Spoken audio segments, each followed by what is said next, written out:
Good evening. I'd like to call to order this regular meeting of the Round Lake Area School District Board of Education on October 2nd, 2023 at 7:04 p.m. in the Round Lake Media Center. If I can get started with a roll call, please. Mrs. Klingler? Here. Miss Lee? Here. Mr. Francisco? Here. Mrs. McGinley? Here. Mr. De Vera? Here. All right, and first up is the Pledge of Allegiance.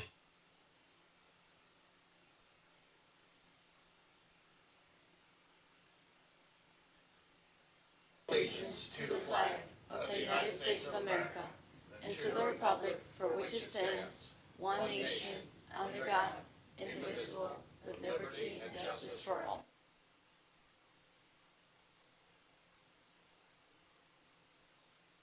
All right, first up, we need an approval for the meeting agenda, which is posted. So moved. Second. Motion by Mrs. Klingler, seconded by Miss Lee. Roll call, please. Mr. De Vera? Yes. Mrs. McGinley?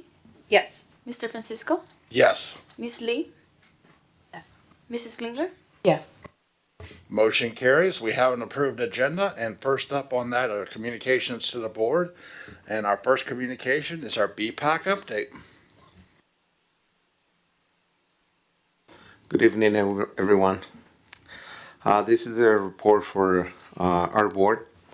On Friday, September 15, we have a parenting seminar on suicide prevention sponsored by Advocate Hospital in partnership with the National Alliance on Mental Health and Illness organization.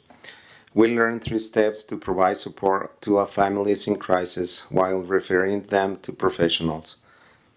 On Friday, September 22nd, we have a parenting seminar with Dr. Fernay Ramirez on Road to College.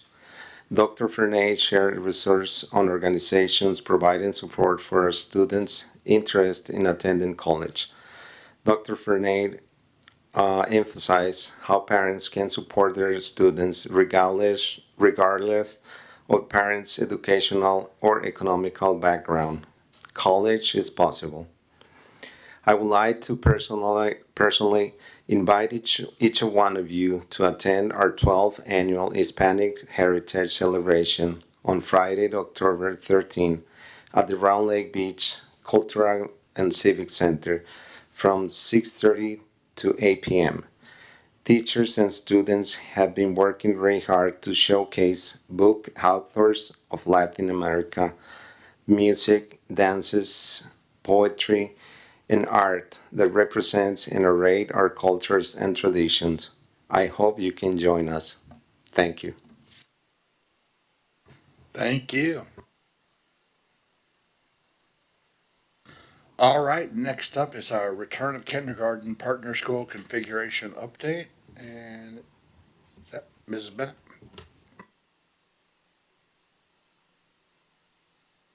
Pressing the wrong button. Okay.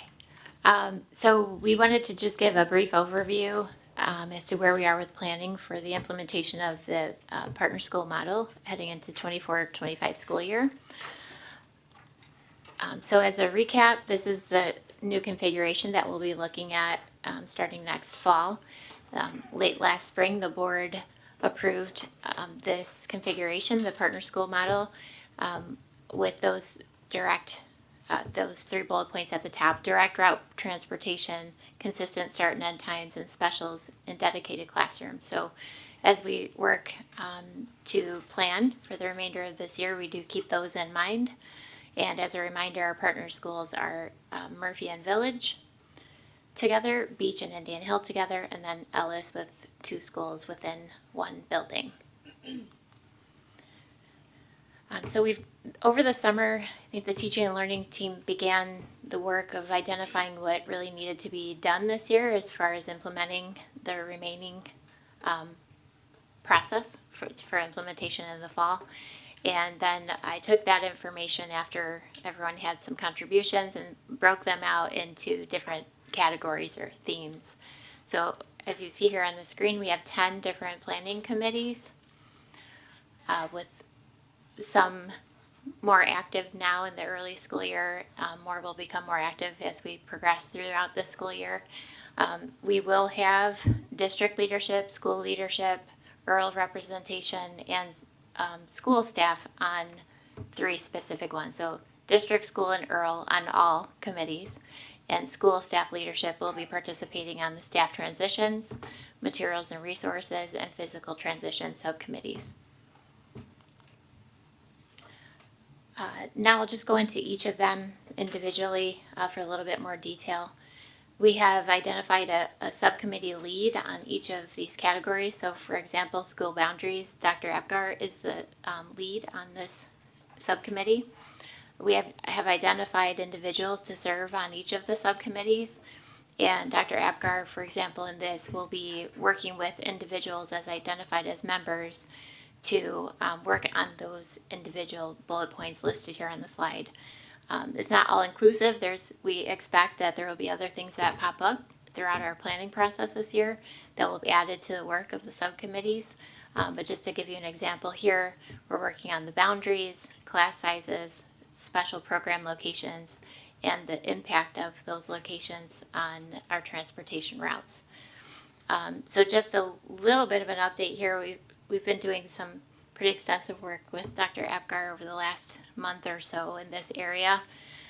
When we talk about school boundaries, there's 2 things. I know Dr. Mendoza always reminds us it's not just the individual schools anymore that we're talking about when we're reviewing school boundaries. It's also the partner school boundaries. So if I'm moving from, say, the Murphy boundary, attending the village school next year, that essentially is a boundary change.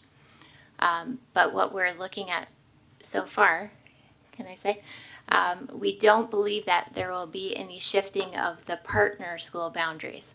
So initially we had some conversations about potentially having to move students from the north side of town to the Ellis boundary, and then maybe from Ellis down to the south boundary, which is Murphy and Village. We don't think at this point in time that that's going to be necessary. So the work that Dr. Apgar is leading right now is targeted in this area, and we hope to have some more firm plans to report to you next time we come back before you for updates. Staffing is the next one. Mrs. Bellasiotis is leading this subcommittee. That work has already begun. I think you're aware we put out the staff survey a couple weeks ago for them to identify their top priority, whether it was grade level or building. So that is quite an extensive process that they're working through over the next 2 months here, I think. Our intentions are to have a draft completed for principal review by Thanksgiving, and placements will be announced right before winter break.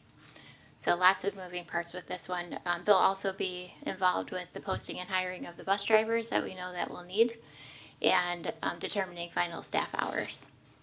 Again, it's not an all-inclusive list. There will be other items that fall within this subcommittee's work. Programming is a big one. Dr. Steffen is the lead on this subcommittee. Areas of focus, really, she's honing in along with their subcommittee members on special program placements, specials, all kinds of scheduling, start and end times, classroom usage, the school within a school concept at Ellis, what does that mean, assessment planning, how food service is impacted. So this is quite a large category. She has a large team. So again, she's identifying who will be working in each of those individual subcategories within this subcommittee. Mobile classrooms, Dr. Lamping is the lead on this area. So once we establish where that mobile classroom is to be placed, her team will move into action. We've already purchased. We need to identify the location, arrange for the delivery and installation, all the permitting, the safety work, the technology. There's a lot to that piece that will start moving here as soon as we determine where that final landing spot is. Transportation, Mr. Garcia is the lead on this subcommittee. So again, any new routing that's required because of that direct route transportation that we determined in the spring. What is the impact of the additional buses that we're having on the property? So for instance, right now we might have, I think it might be 2 buses that come onto beach property. Does that mean that we'll need additional buses coming to that school for arrival and dismissal, and what does that mean for traffic flow? So lots of things to consider in this subcommittee. Again, the purchase of the additional buses, where are we going to put them? What equipment is needed at those locations? How are they serviced? And the kindergarten bus drop-off procedure. So right now, I think you're aware, we require that parents or guardians or an individual is at a bus stop for their drop at the end of the day. Does that look different now that we're in a K2 model? So we need to talk through that this year still. Family outreach and communication, I'm the lead on that committee. So again, just the ongoing communication with staff and parents is essential. Our goal is to have something out at least monthly throughout the remainder of this year.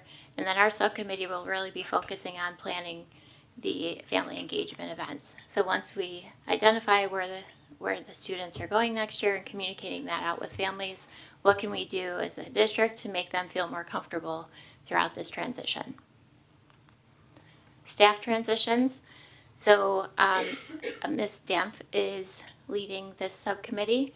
So this will be really focusing on building climate and culture. So once staff have their new assignments in December, we'll really hit the ground running in January with some plans on making them feel comfortable with this transition. So what types of events can we put into place, including professional development throughout the remainder of this year to make sure that staff are really feeling comfortable and at home in their new locations, wherever that may be. Materials and resources, Dr. Apgar's on this one too as lead. So the inventory of the classroom materials, equipment, and supplies, where do those need to be moved? That's a big piece to remember throughout this planning process. And also including library materials. So we no longer have a 1-5 grade level in a building, so that might mean we need to split up some of those library materials. So what is that? What are they? And where do they need to go? So that's some of the work that this subcommittee will be focused on. Physical transitions, Dr. Lamping is on this one. So again, this is the movement of furniture, equipment, technology, the movement of personal items for staff. What's the process for the packing and when are we doing all of that? Working on the traffic planning at each of the buildings. We have staff directories on our website and probably a lot of other places that we need to consider in making those changes before the start of the school year, making sure they're all correct.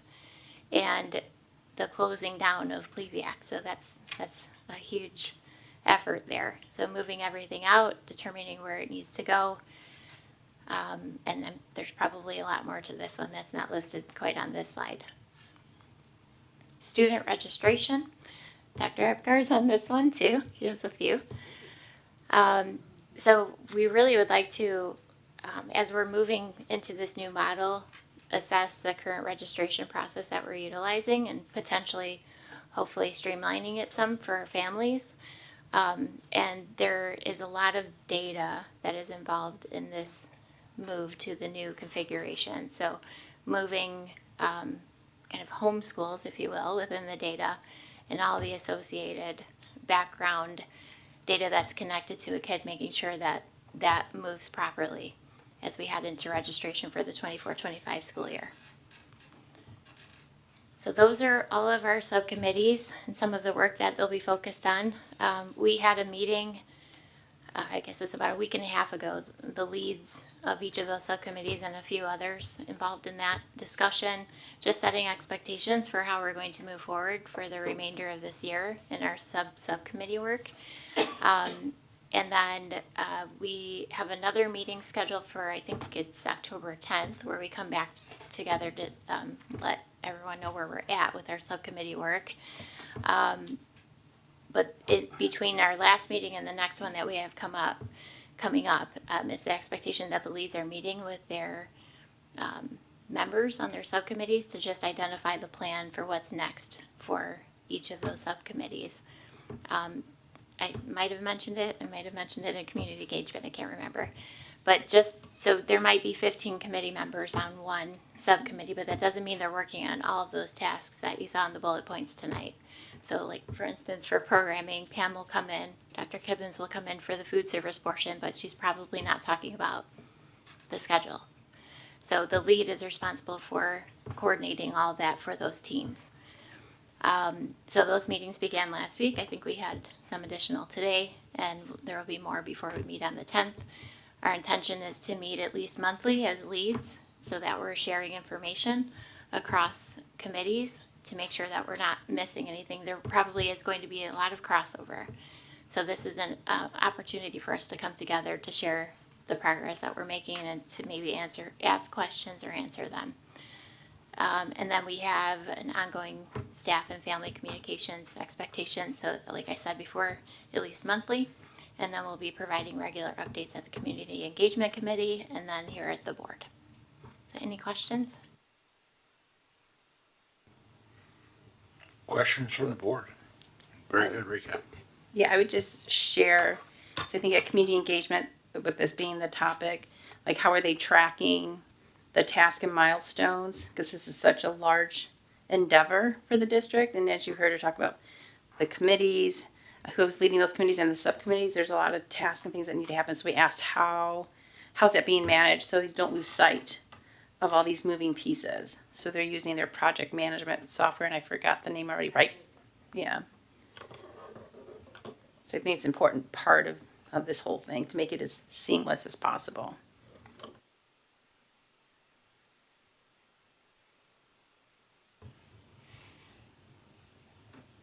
Hearing no other questions, thank you very much on that. We will now move to a review of the 2023 summer construction projects. Mr. Barrett.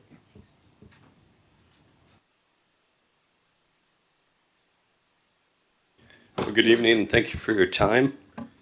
I'd like to provide you with an update on the 2023 summer construction projects. So, working on getting the slide up. Before we get started, I just want to thank Mark while we get that up there. Mark did a great job this summer. We had a number of moving parts going on. We are very fortunate to have a construction project manager for our district. We are probably one of the very few districts that have this person on our employment roster. So, and that's thanks to you as a board to have the foresight to know that we have a lot of projects and needs going on in our district. To have one of this personnel of this type. Keep going, So, Mary. Keep I going. want to thank you. Just hang in there. I'm working on it. So I want to, but I would be remiss if I didn't thank you for doing that for our district, because we do have a lot of these projects, and Mark has done a great job to be an owner's rep for you and for our department to make sure that we represent ourselves well, and he has a wealth of knowledge. So this is just the tip of the iceberg, because we know we have more projects coming up this year.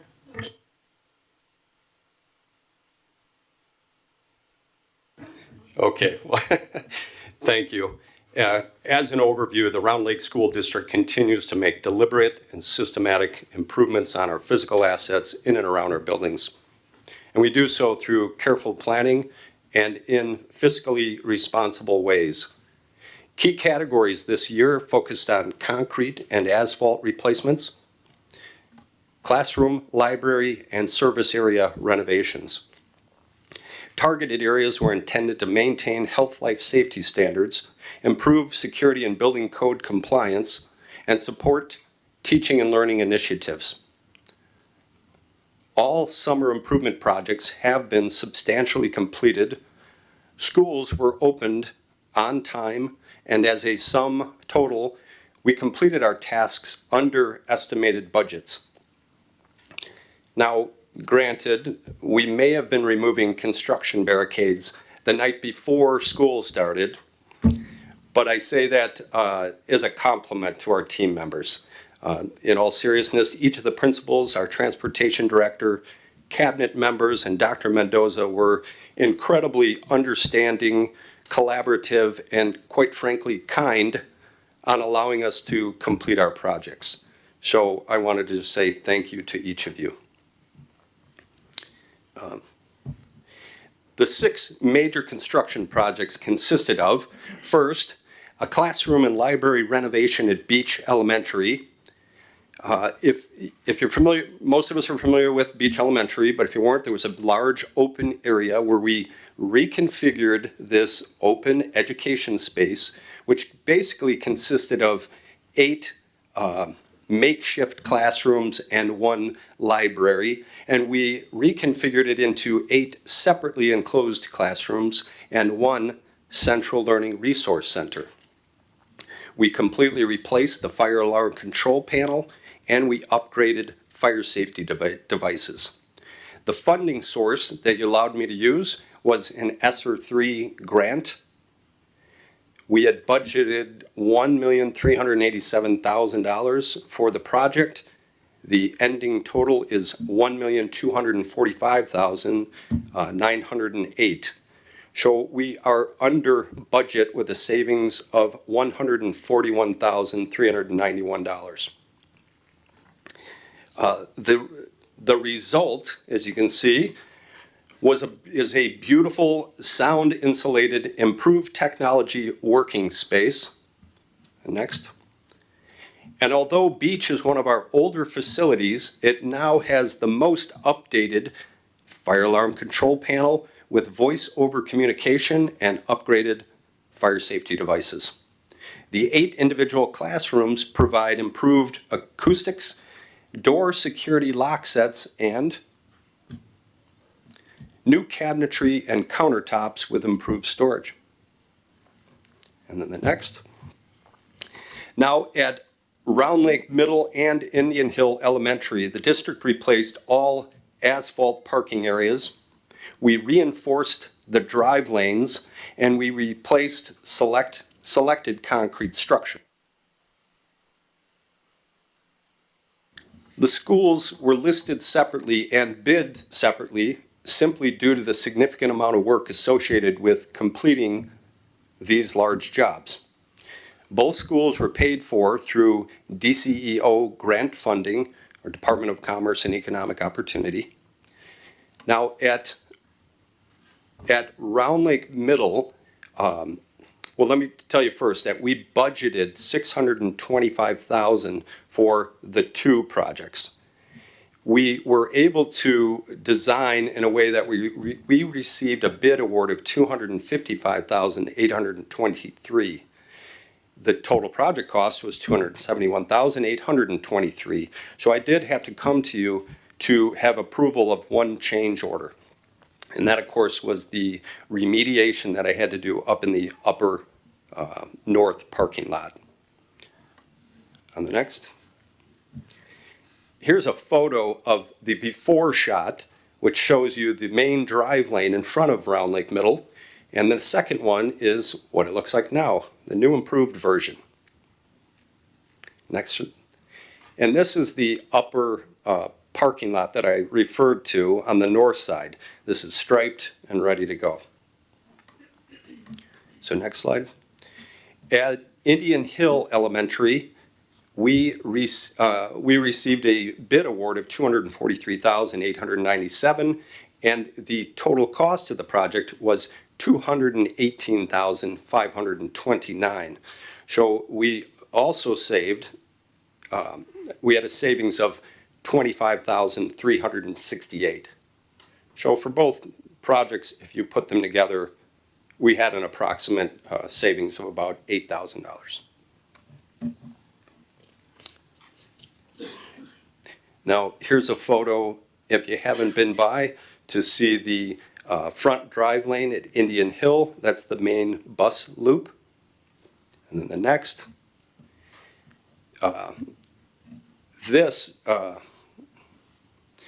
put this in. The left one was, these are some of the curb replacements that we did, just to show you some of the improvements that went there. The second one is a now ADA compliant sidewalk that ties into the municipal sidewalk. In addition, I think it should be mentioned that we did replace the concrete aprons at the refuse dumpsters. Might not seem like a big deal, but it keeps the garbage trucks from ruining our asphalt. So we also replaced those. And the next. Now, Murphy Elementary School.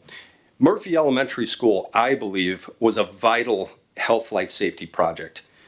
If you remember, the concrete surfaces were very badly deteriorated.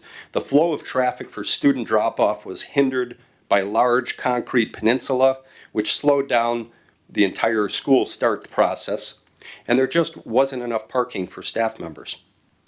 We used Fund 60 capital improvements to replace the main concrete entrance and sidewalks. We replaced all asphalt surfaces on the south elevation of the building, removed the peninsula, and expanded the parking lot. By doing this, we improved traffic flow and the available parking.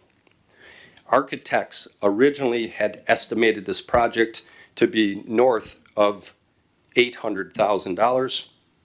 We instead worked directly with an engineering firm to design this project. We were able to receive a low bid of $599,000. And although we are still working to remediate a watershed development ordinance issue, we estimate our project will close soon at $10,000 under the budgeted amount. So the next shot was during construction, but this shows you the main concrete entrance at Murphy. You can see the scope of work and the size of it. You can see the green space. Well, it's not exactly green in that photo, but when we first put it in, we increased the green space at Murphy. Now, these two shots, I put these in just to show that we replaced the ADA compliant spaces, and on the second shot, I wanted to show that we expanded the parking lot out toward the existing playground, which increased our parking stalls from 66 to 99. And then next slide. Two additional notable projects were completed for Dr. Murray and Dr. Rollwing for the benefit of the kids at the ESC, or Transition Center. Both projects were funded by an IDEA grant through the American Rescue Plan. Now, the total amount that Dr. Murray received for both projects was a total of $70,000. On the greenhouse, to construct that, we spent approximately $37,000, and we are under budget by over $12,000. I put this up here just because I just think it's a great photo. I think they did a wonderful job of decorating it, and it just looks fun. It just turned out great. On the next one, on the kitchen project, we used approximately $18,000 of this grant resource and completed it at an under budget savings of approximately $2,600. Now, if you show the next slide, flooring, the refrigerator, kitchen cabinetry, and countertops were replaced and the walls repainted. Now, in addition, the operations department also took preliminary measures to bring electrical and plumbing up to building code compliance. And several areas were made ADA compliant, such as you can see in there, the sink access cabinetry.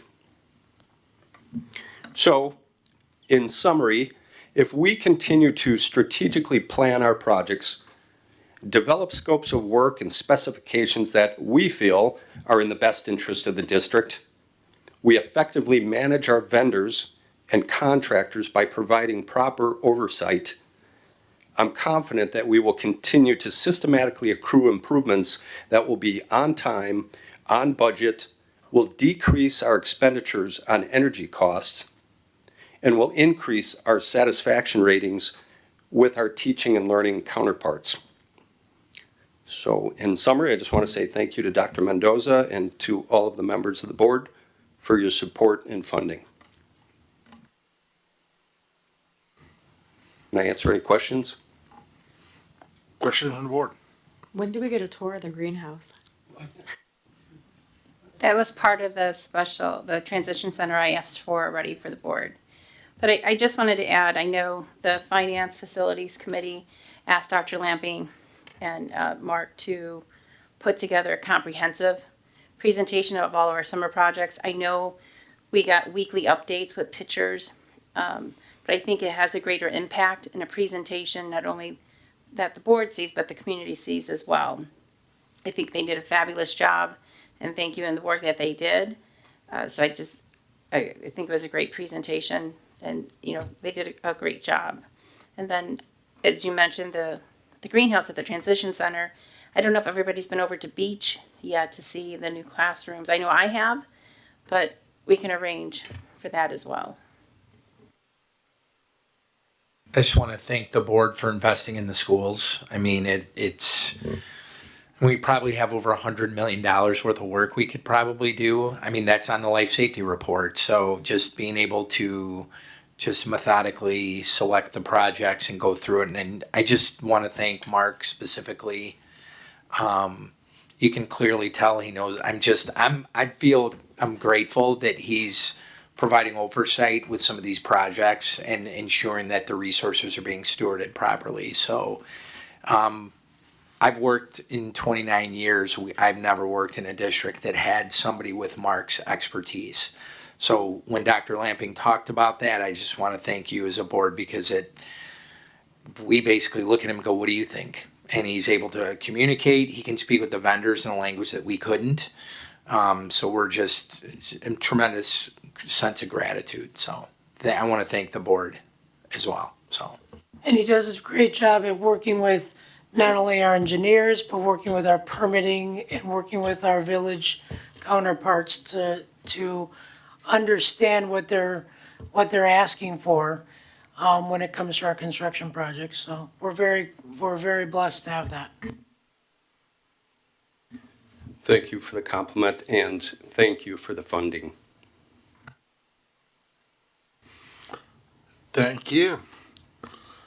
All right, next up is our slate of officers election at the Lake Division meeting. So, just as a recap, we have our Lake Division dinner meeting on October the 11th in North Chicago. Definitely everyone is slated for that, so looking forward to seeing everybody there. The IASB Lake Division will be having its biannual officers election, and I am actually on the slate as the chair for IASB for the next 2 years for Lake Division. So we need to come up with a delegate.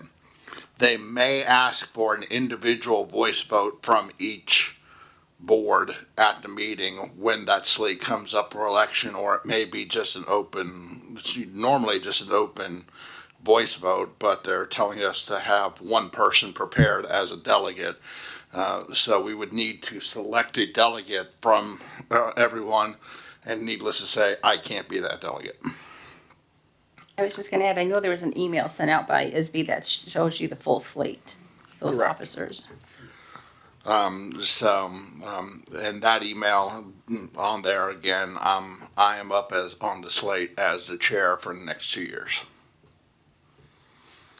So, who would be willing to step up to be the voice of the district if it is so needed?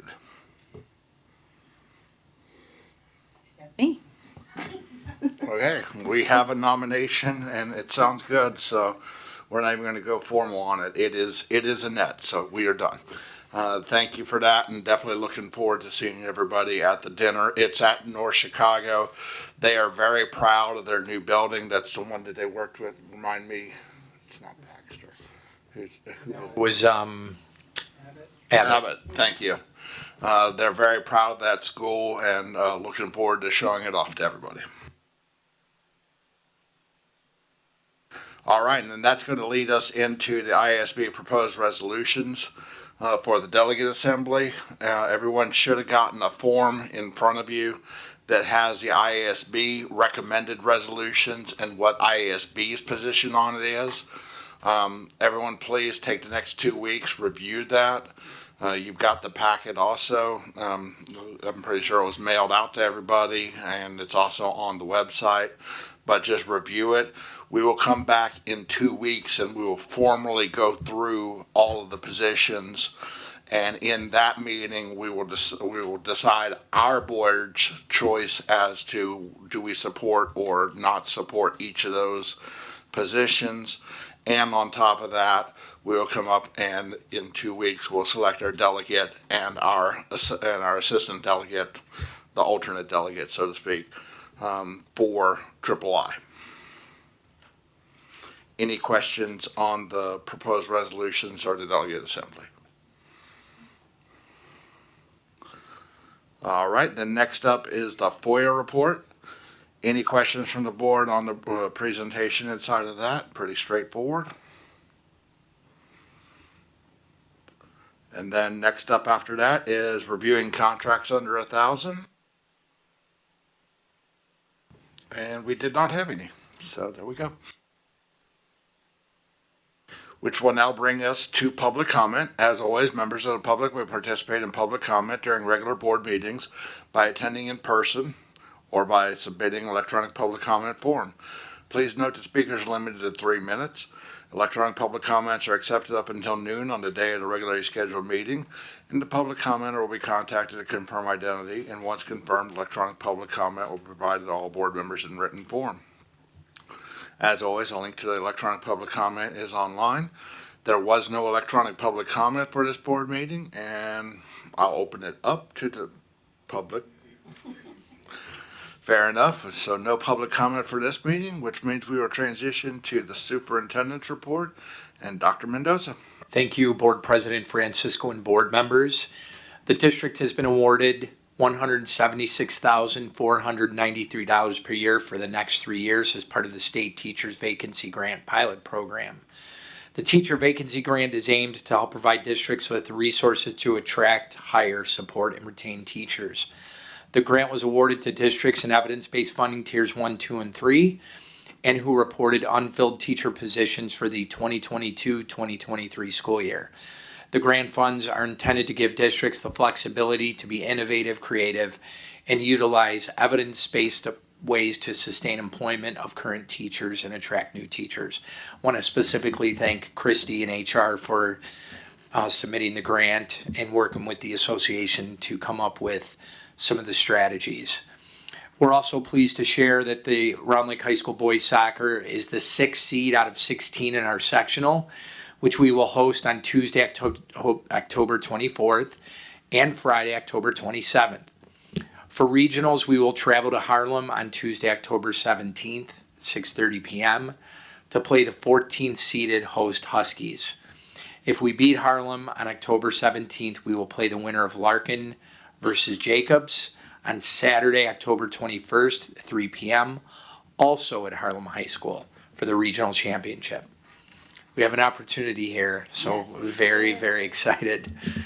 I'm hoping we're out on the field outside in our sectional. The main scoreboards have been installed and will be unveiled at the girls' volleyball game on senior night on October 19th. The boards were used this evening for the JV squad, but only as a scoreboard without all of the other bells and whistles. We'd like to personally again thank the Chicago Bears for their involvement in our homecoming activities last Friday at Round Lake High School. Their Mini Monsters Clinic for elementary age children, special alumni interactions, Bears front office connections, youth programming, creative design team, etc. Drumline experiences, giveaways, and more made for an exceptionally engaging evening for our students, staff, families, and community. The event was featured yesterday during the Bears game. I actually saw it live and I started screaming in my house. My wife thought something happened and then immediately got the video. So I was so glad somebody was able to capture it. And then for your convenience, we've created a list of upcoming events. That concludes the superintendent's report. I do have a question.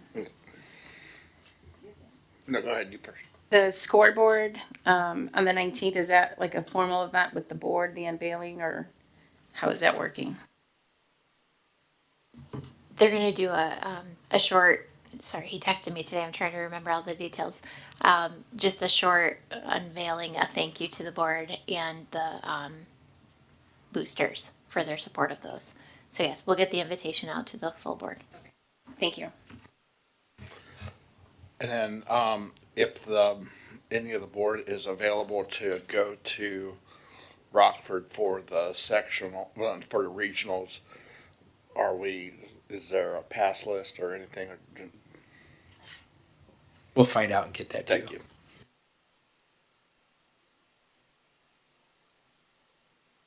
Any additional questions?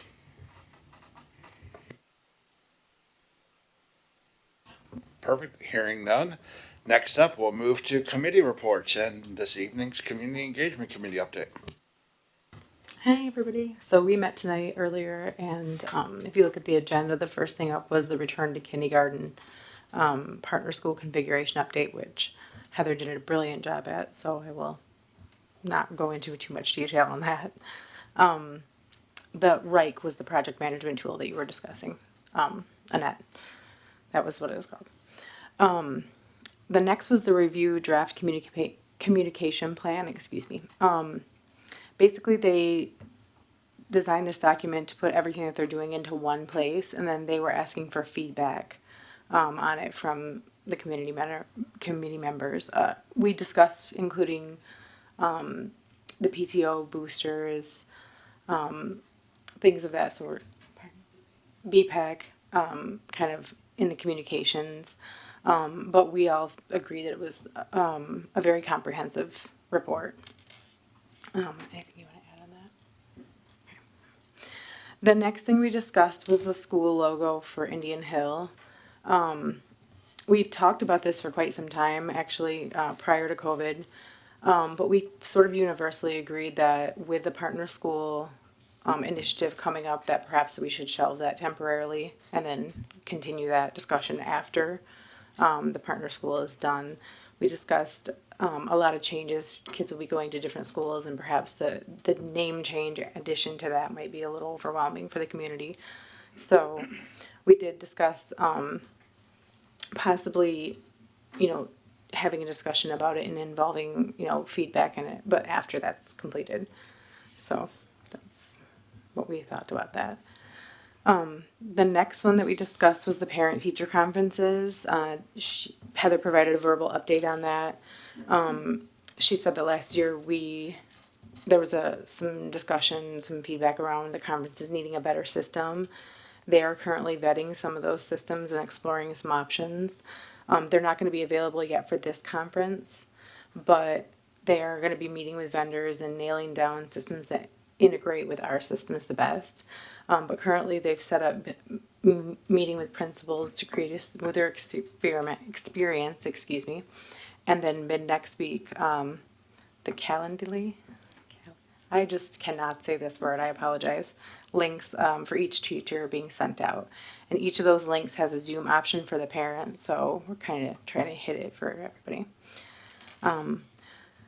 The final thing that we discussed was the monthly data. We did talk about, if you look at the data analytics, the meeting of expectations, we did notice that Murphy was not meeting those expectations. So we talked about what happens if the expectations are not hit. Heather mentioned that there's a conversation that usually takes place, and then in a discussion with principal, it's a progressive matter. So it's not off by much, it's just a little bit, but there is a process in place. So we discussed that. And then we did discuss TikTok when it rolls out, how that will be included in the analytics as well. So that was essentially kind of what we covered. Anybody want to add anything?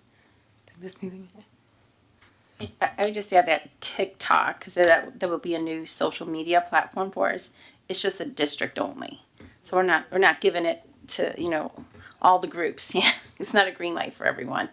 And then they're talking about hopefully getting that off the ground by the end of this calendar year, but that'll be solidified by Heather's team, and they'll let us know. But I just really wanted to point out it's not going to be a platform for all the groups. It's just the district they'll highlight groups and maybe student platforms. So it'll be shared for the district as a whole.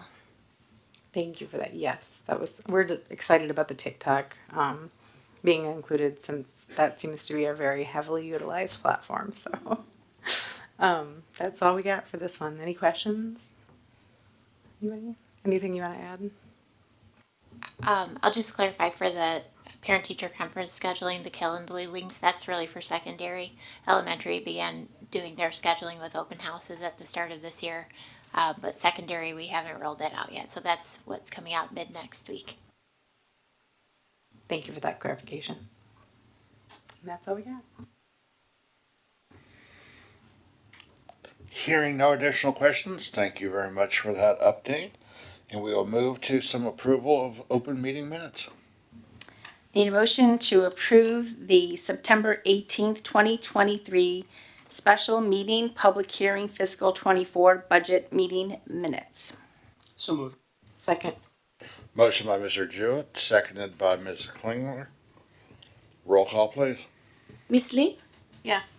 Mrs. Klingler, Yes. Mr. Jewett, Yeah. Mr. De Vera, Yes. Mr. Francisco, Abstain.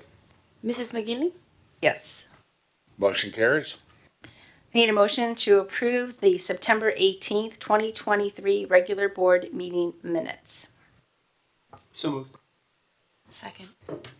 Motion by Mr. Jewett, seconded by Ms. Lee. Roll call, please. Miss Lee, Yes. Mrs. Klingler, Yes. Mr. Jewett, Yes. Mr. De Vera, Yes. Mr. Francisco, Abstain. Mrs. McGinley, Yes. Motion carries.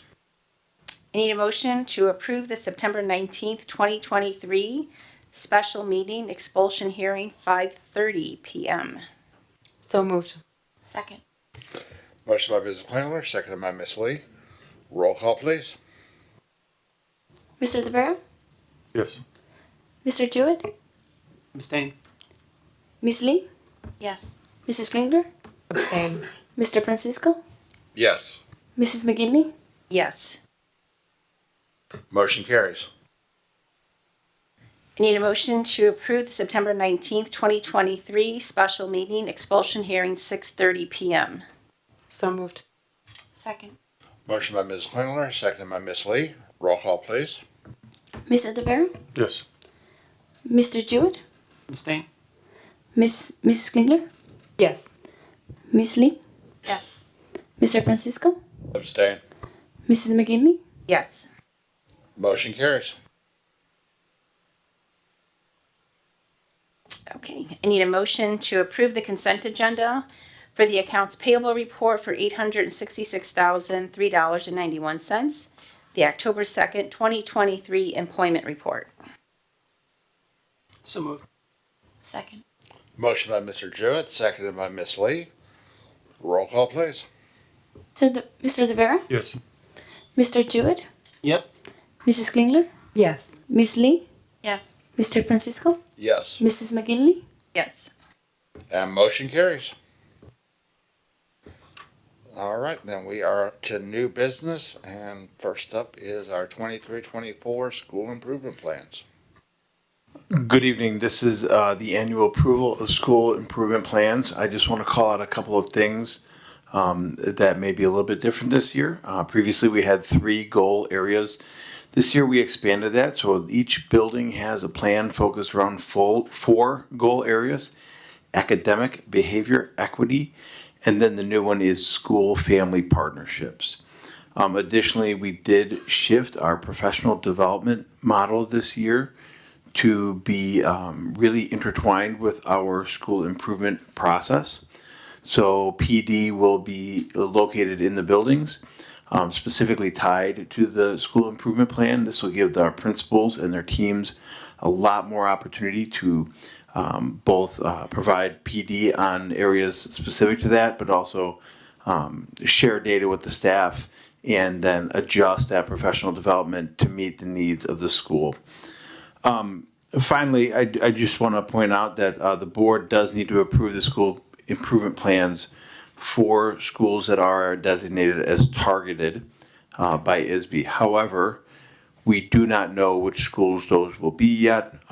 Those designations are scheduled to come out at the end of October.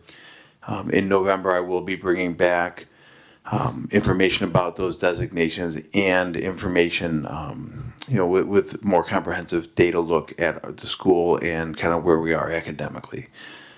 So those are the things I just wanted to point out with this.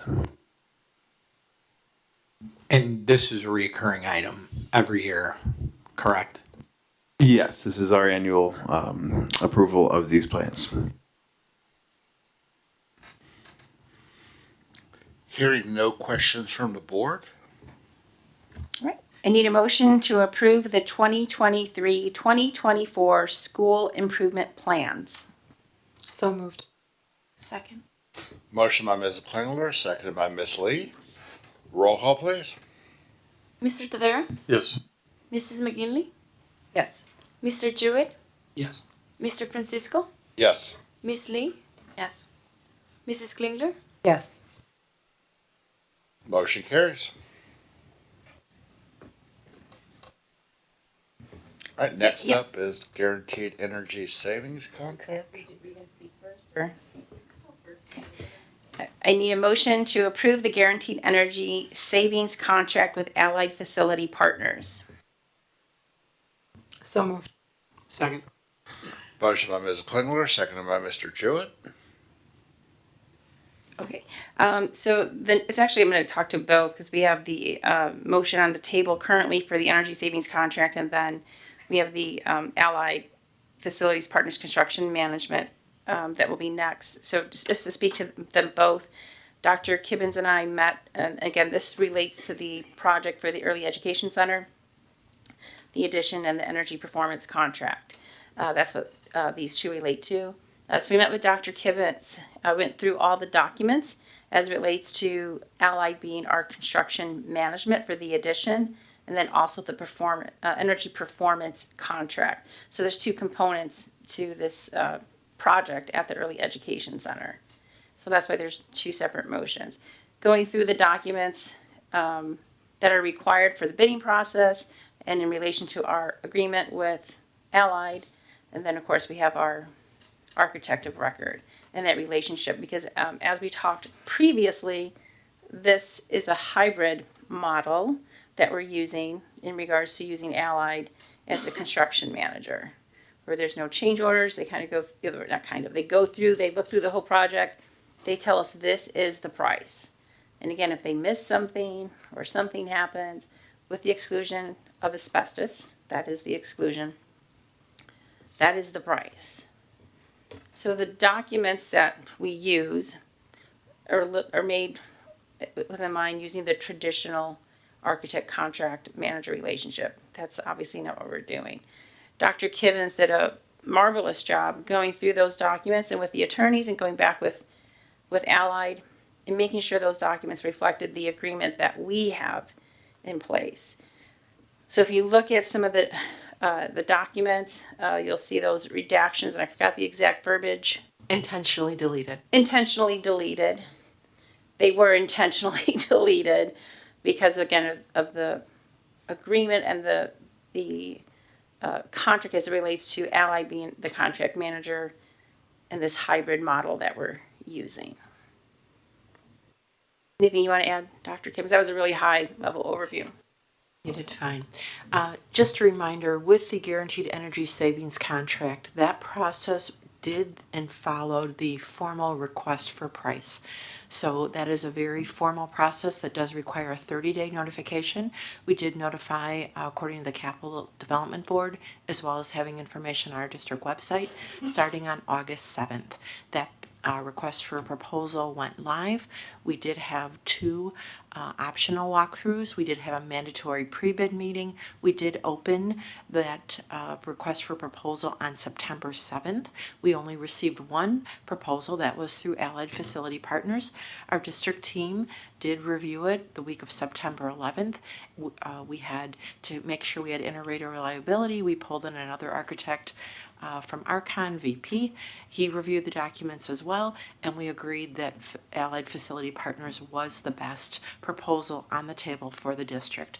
So that component is the first item that's on the motion right now. The second component is a construction manager. That does not require a bid process or a request for proposal process. That's similar to the process we would use for an architect, for an attorney. That's something that the board can make its decision on based on the contents that's there. It's not a public posting. It is the information that's presented, and the board has the right within its policies to make that decision without that other formal process.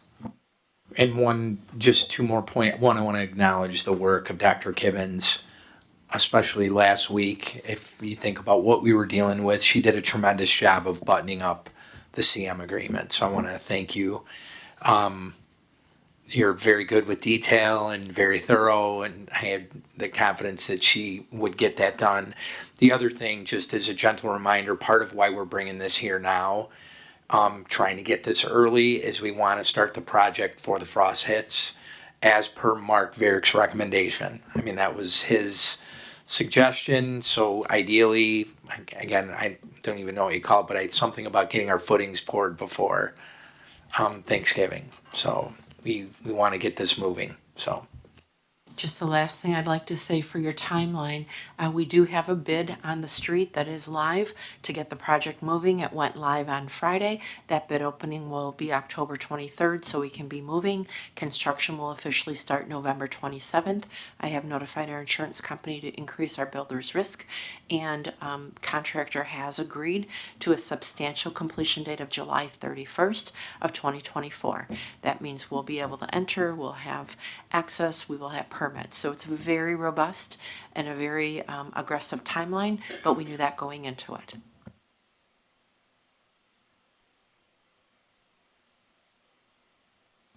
Any additional questions?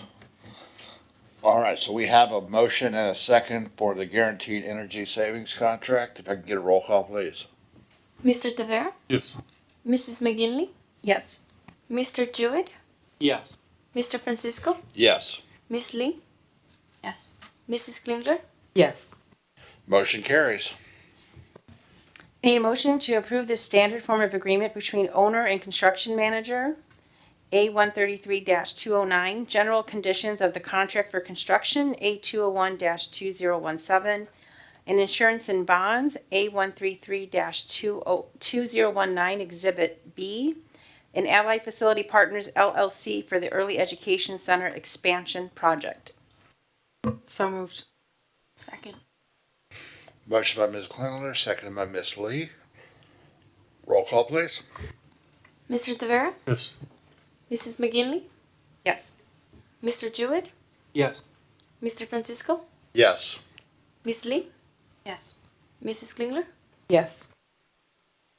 Motion carries. And that brings us to positive occurrences.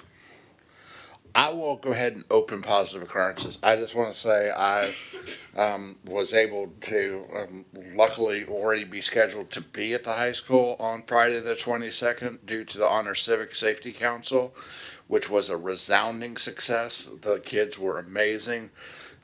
All the schools that came and participated, North Chicago, Stevenson, I know I'm missing somebody. Waukegan. Along with our kids, it was a great conference. All of the representatives that were here from Lake County, from the State House, State Senate, it was an amazing event. That was great, but I was honored to be able to stand with, and I think I hung out with Dr. Rowling most of the time at the drive as kids were being dropped off for a more general sense of well-being. It's a testament to the work that this administration and this staff put together over the entire week of that weekend that ended on the 22nd. Just making sure to keep it going in a positive direction. So thank you very much for that.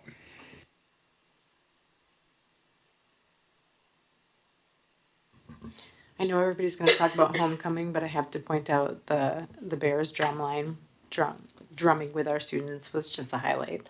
And if you guys haven't seen the new Indian Hill and Round Lake Middle School parking lot, it is really nice. I see it a lot, so.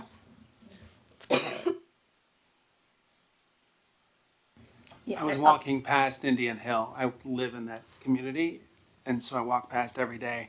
There are a couple times I'm like, I don't know if they're gonna finish this thing before it opens. So. I actually took a picture of the busted pipe if you need it, Mark, for later on. Just FYI. I have a picture too, so. Yeah, I know we was talked about homecoming. I know Dr. Mendoza mentioned in his superintendent report about the Bears, but as you mentioned, it was nice to see that Round Lake High School was spotlighted during the game. You know, it's a nationally televised game, so to see the positive light on Round Lake, and yes, having the Bears drumline and the mini camp to see all the little kids go through the little obstacle course that they set up, and you know, having the flag football team play that day and they won. That was really nice collaboration with the national organization. So thank you to everyone who was involved in putting that together. And I know the drum line was very giddy to play with the Bears drum line. I know, at least for my son, because most of those people are from NIU, from the drum line where my son played. So it was nice of him to see his old colleagues or classmates or, you know, drumline folks. His peeps. Peeps, yes, yes, and the fireworks, of course, yeah, were beautiful.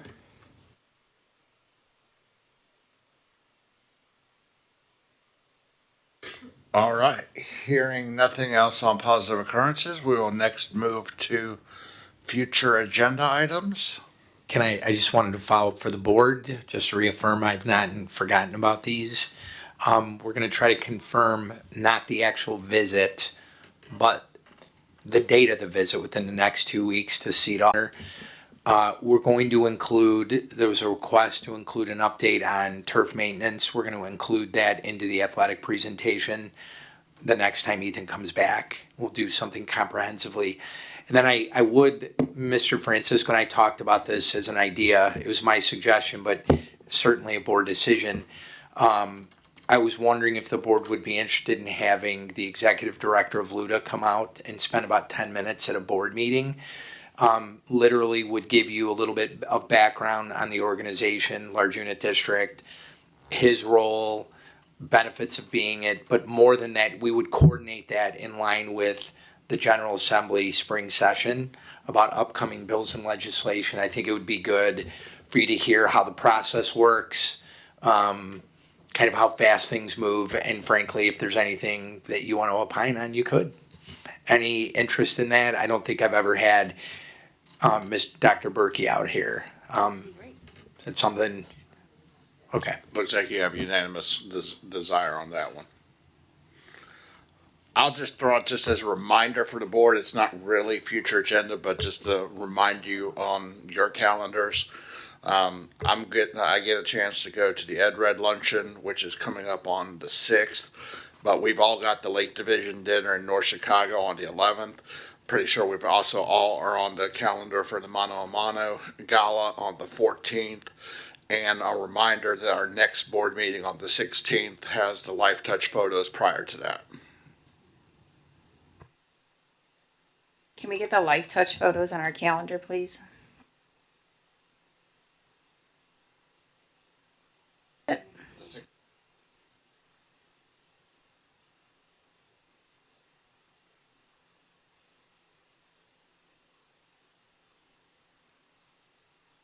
Yeah, at least on my calendar, it's Board of Education Fall Pictures, 5:30 p.m.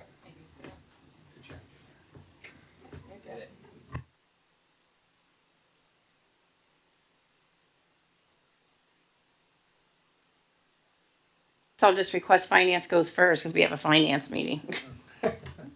Makes perfect sense. There'll be 2 sets of pictures, individuals for the board webpage, and then a group picture.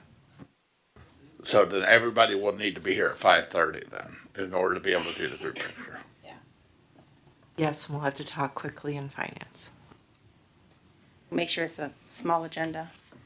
Well, I thought finance read from 6 to. Yeah, but if we start at 5:30, we gotta do individual pictures and then a group picture. Leaves us Yeah, very but small window. we could do the group picture, then finance do the individuals, and then everybody else who's not in finance can do individuals during finance. Right, that's what I'm saying, finance has to go first, and the group Exactly, picture. 100%, Then the group 100%. picture, and then you guys can do your pictures during finance. I think they just take the pictures really fast and then invest all the time in Photoshop. Okay. You said something about Ed Red, I'm sorry. Yeah, there's an EdRed legislative lunch is on the 16th at 11:30. Dr. Mendoza and I will be attending that one. Anybody else? Is it just the two of us? Yeah, it's down in Wheeling.